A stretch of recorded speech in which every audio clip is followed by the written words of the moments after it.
आप देख रहे हैं इंडिया की आवाज़ आप तक। आप हमारे YouTube चैनल को लाइक, सब्सक्राइब और शेयर करना ना भूलें। वह फेसबुक पेज को फॉलो करें। धन्यवाद। तो ये नगर परिषद बनने के लायक नहीं था, लेकिन अभी भी लोग नगर परिषद का मायने नहीं समझ रहे हैं। न तो मकान के टैक्स के बारे में समझ रहे हैं, न तो बिजली के टैक्स के बारे में समझ रहे हैं, न तो पानी के टैक्स के बारे में समझ रहे हैं।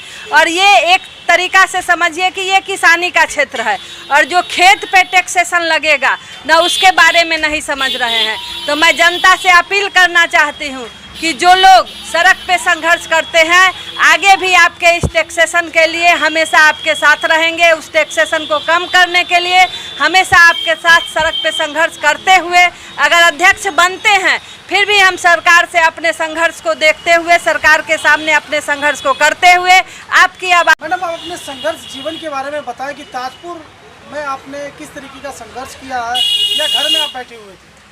देखिए, हम लोग हमेशा से सड़क पे संघर्ष करते आ रहे हैं, चाहे वो वृद्धावस्था पेंशन का सवाल हो, मौसमाती का सवाल हो, सड़क का सवाल हो, बिजली का सवाल हो, पानी का सवाल हो या जल निकासी का सवाल हो।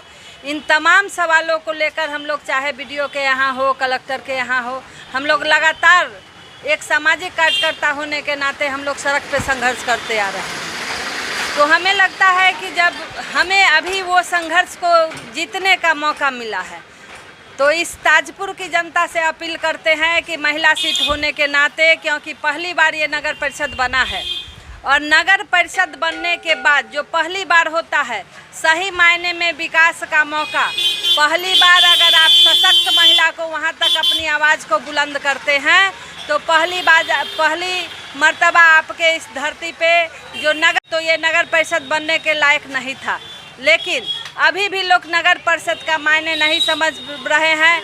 न तो मकान के टैक्स के बारे में समझ रहे हैं, न तो बिजली के टैक्स के बारे में समझ रहे हैं, न तो पानी के टैक्स के बारे में समझ रहे हैं। और ये एक तरीका से समझिए कि ये किसानी का क्षेत्र है और जो खेत पे टैक्सेशन लगेगा न उसके बारे में नहीं समझ रहे हैं। तो मैं जनता से अपील करना चाहती हूँ कि जो लोग सड़क पे संघर्ष करते हैं, आगे भी आपके इस टैक्सेशन के लिए हमेशा आपके साथ रहेंगे। उस टैक्सेशन को कम करने के लिए हमेशा आपके साथ सड़क पे संघर्ष करते हुए अगर अध्यक्ष बनते हैं, फिर भी हम सरकार से अपने संघर्ष को देखते हुए, सरकार के सामने अपने संघर्ष को करते हुए आपकी आवाज़। इस बार तो एनओसी बिना टैक्स जमा किए हुए, बिना किसी भी प्रकार के बाधा के हम लोगों को आसानी से मिल गया, लेकिन 5 वर्षों के बाद जब अगर हम अगले चुनाव में हम अगर नॉमिनेशन के लिए जाते हैं, जो एनओसी लेना पड़ेगा, तो उस एनओसी लेने के लिए आप जानिए कि जो यहाँ की जनता है खेतीहर है, पूरे तौर पर खेती किसानी पर निर्भर है और उस जनता को कितना टैक्स देना पड़ेगा ये आज वो नहीं समझ पा रहे हैं। वो दे भी पाएंगे कि नहीं, हमको तो ये भी लग रहा है कि वो टैक्स के मार से एक तो ऐसे ही प्रकृति, 2 साल कोरोना, उसके बाद ये जो महंगाई भी हमारे सामने मतलब समझिए जो बैठी हुई है, उसके बाद ये नगर परिषद करके यहाँ की आम आवाम को जो मतलब बदहाली धीरे धीरे बढ़ती जाएगी, उस पे ये सवाल है कि आगे एनओसी भी लेने के लिए लोगों को सोचना पड़ेगा। इसका आप पूरा ख्याल रखेंगे?